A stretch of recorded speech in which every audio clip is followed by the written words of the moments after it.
ओम शांति।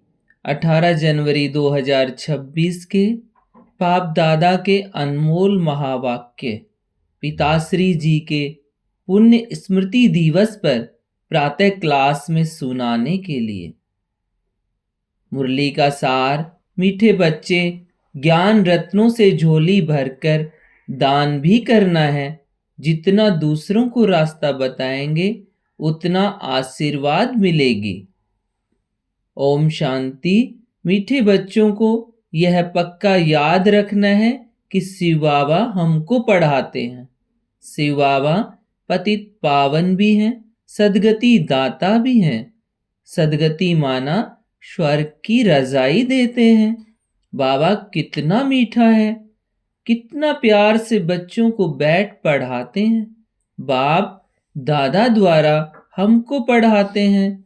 बाबा कितना मीठा है, कितना प्यार करते हैं। कोई तकलीफ नहीं देते, सिर्फ कहते हैं मुझे याद करो और चक्र को याद करो। बाप की याद में दिल एकदम ठहर जानी चाहिए, शीतल हो जानी चाहिए।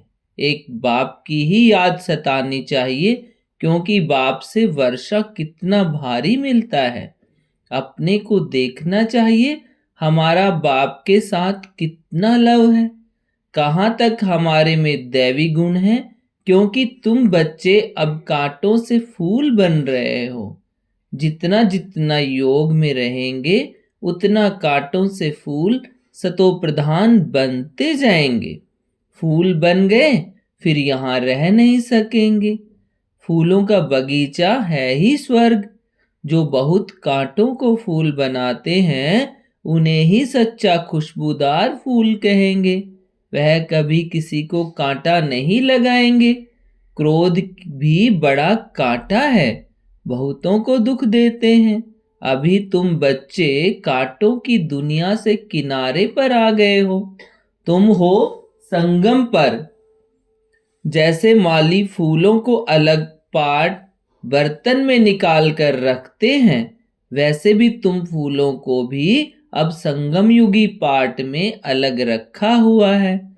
फिर तुम फूल स्वर्ग में चले जाएंगे।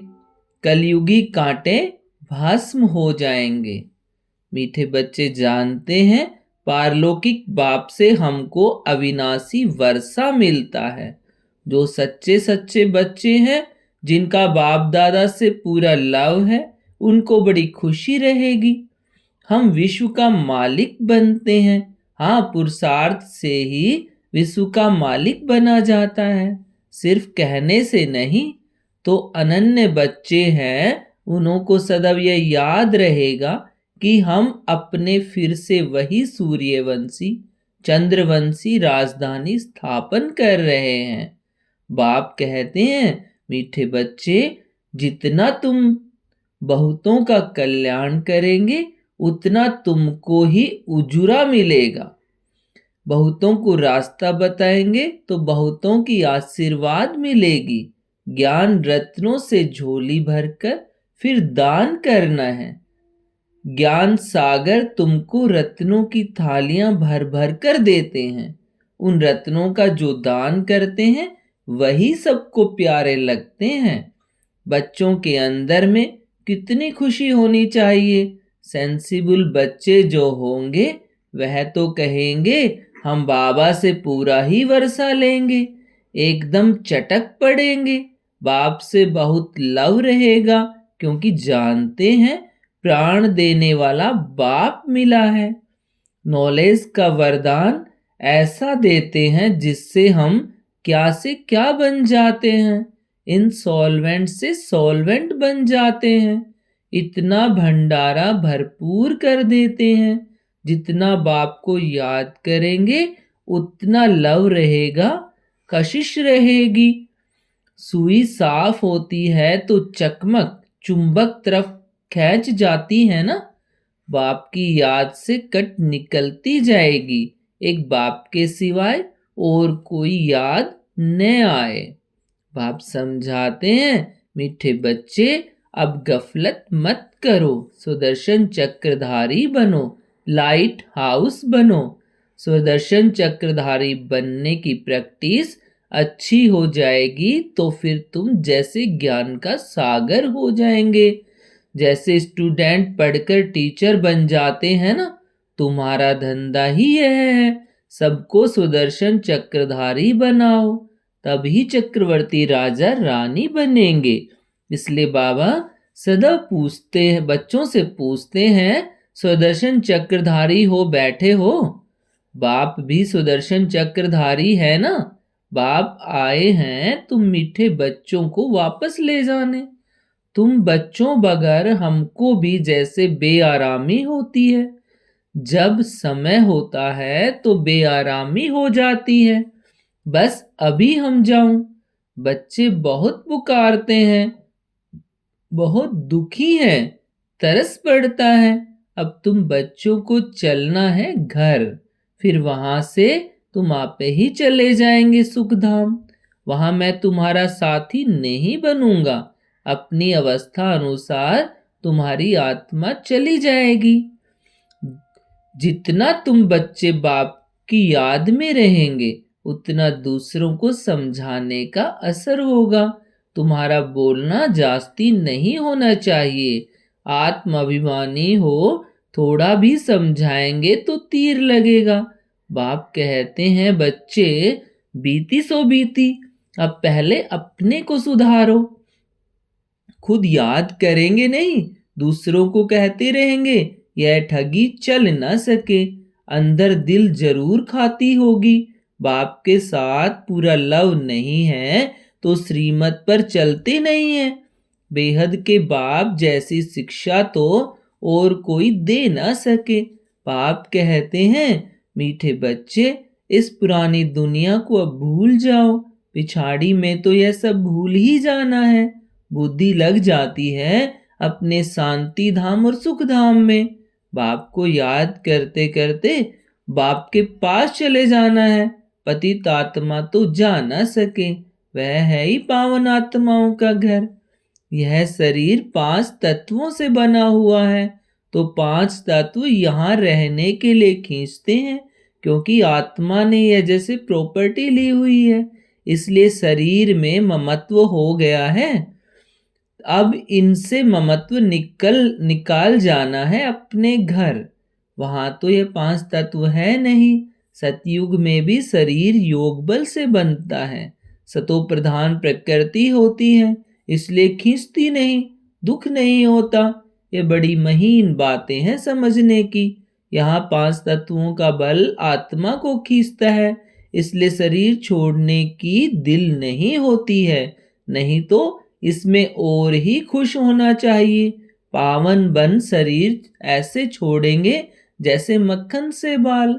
तो शरीर से, सब चीजों से ममत्व एकदम मिटा देना है। इससे हमारा कोई कनेक्शन नहीं, बस हम जाते हैं बाबा के पास। इस दुनिया से अपना बैगेज तैयार कर पहले से ही भेज दिया है। साथ में तो चल न सके, बाकी आत्माओं को जाना है। शरीर को भी यहाँ छोड़ देना है। बाबा ने नए शरीर का साक्षात्कार करा दिया है। हीरे जवाहरों के महल मिल जाएंगे। ऐसे सुखधाम में जाने के लिए कितनी मेहनत करनी चाहिए, थकना नहीं चाहिए। दिन रात बहुत कमाई करनी है। इसलिए बाबा कहते हैं नींद को जीतने वाले बच्चे मामेकम याद करो और विचार सागर मंथन करो। ड्रामा के राज को बुद्धि में रखने से बुद्धि एकदम शीतल हो जाती है। जो महारथी बच्चे होंगे वह कब हिलेंगे नहीं। शिव बाबा को याद करेंगे तो वह संभाल भी करेंगे। बाप तुम बच्चों को दुख से छुड़ाकर शांति का दान देते हैं, तुमको भी शांति का दान देना है। तुम्हारी यह बेहद की शांति अर्थात योग बल दूसरों को भी एकदम शांत कर देंगे। तुम बाप की याद में रहकर फिर देखो यह आत्मा हमारे कुल की है या नहीं। अगर होगी तो एकदम शांत हो जाएगी। जो इस कुल के होंगे उन्हों को ही इन बातों में रस बैठेगा। बच्चे याद करते हैं तो बाप भी प्यार करते हैं। आत्मा को प्यार किया जाता है, यह भी जानते हैं जिन्होंने बहुत भक्ति की है वह ही जास्ती पढ़ेंगे। उनके चेहरे से मालूम पड़ता जाएगा कि बाप में कितना लव है। आत्मा बाप को देखती है, बाप हम आत्माओं को पढ़ा रहे हैं। बाप भी समझते हैं हम इतनी छोटी बिंदी आत्मा को पढ़ाता हूं। आगे चल तुम्हारी यह अवस्था हो जाएगी, समझेंगे हम भाई भाई को पढ़ाते हैं। शक्ल बहन की होते हुए भी दृष्टि आत्मा तरफ जाए, शरीर पर दृष्टि बिल्कुल न जाए।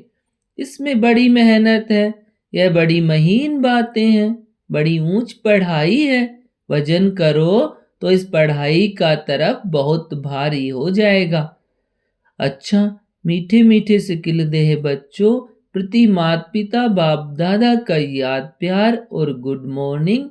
रूहानी बाप की रूहानी बच्चों को नमस्ते और हम रूहानी बच्चों की रूहानी माता पिता और बाप दादा को गुड मॉर्निंग और नमस्ते बाबा नमस्ते। अव्यक्त महावाक्य है। महावीर बच्चों की संगठन की विशेषता। एक रस एक टिक स्थिति 9/12/2075 के 9/12/75 के महावाक्य। महावीर अर्थात विशेष आत्मा। ऐसे महावीर विशेष आत्माओं के संगठन की विशेषता वर्तमान समय यही होनी चाहिए जो एक ही समय सबकी एक रस एक टिक स्थिति हो, अर्थात जितना समय जिस स्थिति में ठहरना चाहे उतना समय उस स्थिति में संगठित रूप में स्थित हो जाए। संगठित रूप में सबके संकल्प रूपी उंगली एक हो। जब तक संगठन की यह प्रैक्टिस नहीं है तब तक सिद्धि नहीं होगी। संगठन में अभी ऑर्डर हो कि 5 मिनट के लिए व्यर्थ संकल्प बिल्कुल समाप्त कर बीज रूप पावरफुल स्थिति में एक रस स्थित हो जाओ, तो ऐसा अभ्यास है। ऐसे नहीं कोई मनन करने की स्थिति में हो, कोई रूह रिहान कर रहा हो और कोई अव्यक्त स्थिति में हो। ऑर्डर है बीज रूप होने का और कर रहे हैं रूह रिहान, तो ऑर्डर नहीं माना ना। यह अभ्यास तब होगा जब पहले व्यर्थ संकल्पों की समाप्ति करेंगे। हलचल होती ही व्यर्थ संकल्पों की है। इन व्यर्थ संकल्पों की समाप्ति के लिए अपने संगठन को शक्तिशाली व एकमत बनाने के लिए कौन सी शक्ति चाहिए? इसके लिए एक तो फेथ विश्वास, दूसरा समाने की शक्ति चाहिए। संगठन को जोड़ने का धागा है फेथ। किसी ने जो कुछ किया मानो रोंग भी किया, लेकिन संगठन प्रमाण व अपने संस्कारों प्रमाण व समय प्रमाण उसने जो किया उसका भी जरूर कोई भाव अर्थ होगा। संगठित रूप में जहां सर्विस है वहां उसके संस्कारों को भी रहम दिल की दृष्टि से देखते हुए संस्कारों को सामने न रख इसमें भी कोई कल्याण होगा। इसको साथ मिलाकर चलने में ही कल्याण है।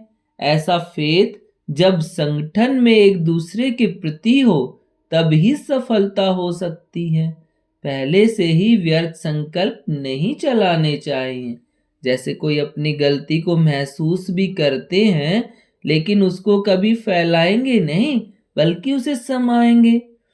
दूसरा उसको फैलाएगा तो भी बुरा लगेगा। इसी प्रकार दूसरे की गलती को भी अपनी गलती समझ फैलाना नहीं चाहिए। व्यर्थ संकल्प नहीं चलाने चाहिए बल्कि उन्हें भी समा देना चाहिए। इतना एक दो में फेथ हो, स्नेह की शक्ति से ठीक कर देना चाहिए। जैसे लौकिक रीति भी घर की बात बाहर नहीं करते हैं, नहीं तो इससे घर को ही नुकसान होता है। तो संगठन में साथी ने जो कुछ किया उसमें जरूर रहस्य होगा। यदि उसने रोंग भी किया हो तो भी उसको परिवर्तन कर देना चाहिए। यह दोनों प्रकार के फेथ रखकर एक दूसरे के संपर्क में चलने से संगठन की सफलता हो सकती है। इसमें समाने की शक्ति ज्यादा चाहिए। व्यर्थ संकल्पों को समाना है। बीते हुए संस्कारों को कभी भी वर्तमान समय से टैली मिलान नहीं करो, अर्थात पास्ट को प्रेजेंट नहीं करो। जब पास्ट को प्रेजेंट में मिलाते हो तब ही संकल्पों की क्यू लंबी हो जाती है, और जब तक यह व्यर्थ संकल्पों की क्यू है तब तक संगठित रूप में एकरस स्थिति हो नहीं सकती। दूसरे की गलती सो अपनी गलती समझना, यह है संगठन को मजबूत करना। यह तब होगा जब एक दूसरे में फेथ होगा। परिवर्तन करने का फेथ या कल्याण करने का फेथ, इसमें समाने की शक्ति जरूर चाहिए। देखा और सुना उसको बिल्कुल समाकर वही आत्मिक दृष्टि और कल्याण की भावना रहे। जब अज्ञानियों के लिए कहते हो अपकारियों पर उपकार करना है, तो संगठन में भी एक दूसरे के प्रति रहम की भावना रहे। अभी रहम की भावना कम रहती है क्योंकि आत्मिक स्थिति का अभ्यास कम है। ऐसा पावरफुल संगठन होने से ही सिद्धि होगी। अभी आप सिद्धि का आह्वान करते हो, लेकिन फिर आपके आगे सिद्धि स्वयं झुकेगी।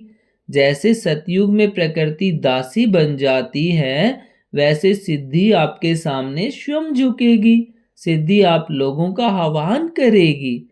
जब श्रेष्ठ नॉलेज है, स्टेज भी पावरफुल है, तो सिद्धि क्या बड़ी बात है। सदा काल एकरस स्थिति में रहने वालों को सिद्धि प्राप्त न हो, यह हो नहीं सकता। लेकिन इसके लिए संगठन की शक्ति चाहिए। एक ने कुछ बोला, दूसरे ने स्वीकार किया। सामना करने की शक्ति ब्राह्मण परिवार के आगे यूज नहीं करनी है, वो माया के आगे यूज करनी है। परिवार से सामना करने की शक्ति यूज करने से संगठन पावरफुल नहीं होता। कोई भी बात नहीं जचती तो भी एक दूसरे का सत्कार करना चाहिए। उस समय किसी के संकल्प व बोल को कट नहीं करना चाहिए। इसलिए अब समाने की शक्ति को धारण करो। संगठित रूप में आप ब्राह्मण बच्चों की आपस के संपर्क की भाषा भी अव्यक्त भाव की होनी चाहिए। जैसे फरिश्ते अथवा आत्माएं आत्माओं से बोल रही है। किसी की सुनी हुई गलती को संकल्प में भी स्वीकार न करना और न कराना ही चाहिए। ऐसी जब स्थिति हो तब ही बाप की जो शुभकामना है संगठन की वह प्रैक्टिकल में होगी। इसके लिए विशेष पुरुषार्थ अथवा विशेष अनुभवों की आपस में लेन देन करो। संगठित रूप में विशेष योग के प्रोग्राम चलते रहे तो विनाश ज्वाला को भी पंखा लगेगा। योग अग्नि से विनाश की अग्नि जलेगी। अच्छा, ओम शांति। आज का वरदान, व्यक्त में रहते अव्यक्त फरिश्ते रूप का साक्षात्कार कराने वाले सफेद वस्त्रधारी और सफेद लाइट धारी भव।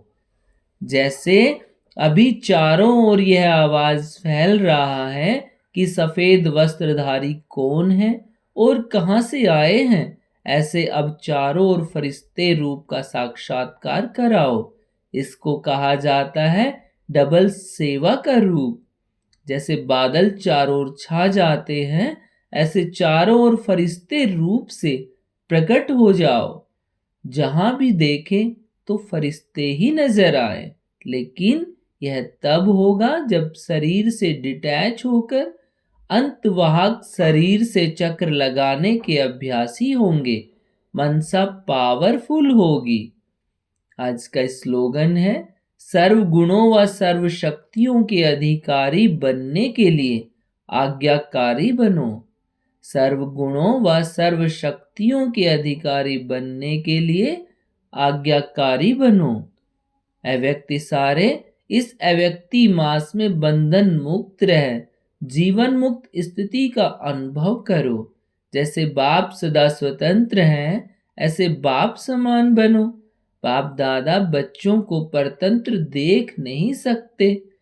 अगर स्वयं को स्वतंत्र नहीं कर सकते हो, स्वयं ही अपनी कमजोरियों में गिरते रहते हो, तो विश्व परिवर्तक कैसे बनेंगे?